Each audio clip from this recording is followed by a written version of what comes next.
Two women approaching middle age who are frenemies pine for and fight over the affection of the same man. I always forget how many great movies director Robert Zemeckis has made. To name a few: Back to the Future 1, 2, and 3, Forrest Gump, Contact, Castaway, Who Framed Roger Rabbit, Romancing the Stone, and The Polar Express. For some reason, I had never seen Death Becomes Her, even though I was familiar with the famous poster image of a man holding a candlestick through a woman's stomach. I truly didn't know what kind of movie it was, and I was pleasantly surprised to find that it's a pretty funny comedy. I can't think of another movie where Meryl Streep plays such a comedic role. She does a fantastic job here, and most of the laughs I had were because of her excellent comedic timing. The plot revolves around a renowned plastic surgeon, Dr. Ernest Melville, played by Bruce Willis, leaving his fiancée Helen Sharp, played by Goldie Hawn, for her friend Madeline Ashton, played by Meryl Streep. Madeline is a Broadway star who has kind of aged out of her prime, as seen in the audience's reaction in the opening scene, and at first it kind of seems like a straightforward drama with a little bit of comedy thrown in. But then things take a turn. Both women, Helen and Madeline, are obsessed with staying young and are willing to go to extreme lengths to stay young. Madeline meets a mysterious woman, played by Isabella Rossellini, in a spooky mansion filled with shirtless bodyguards. This character offers Madeline eternal youth.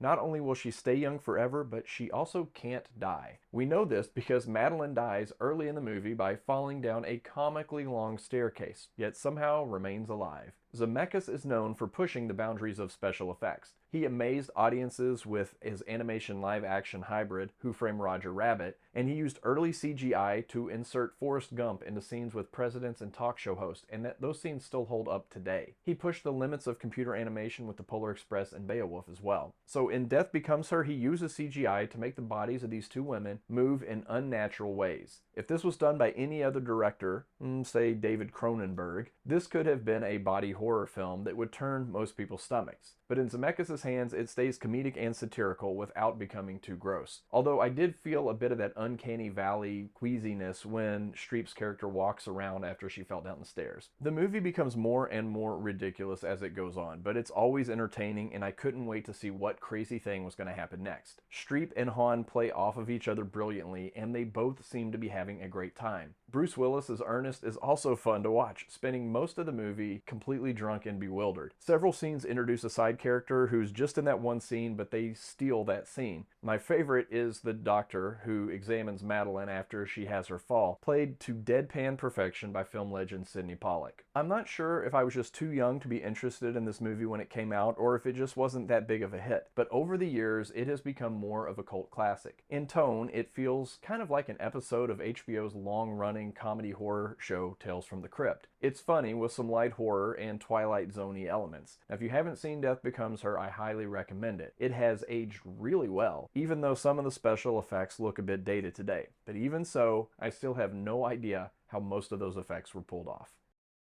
Great use of shadows, having a hole in your stomach, long-haired male bodyguards, picking a fight at the top of a staircase, trusting this woman,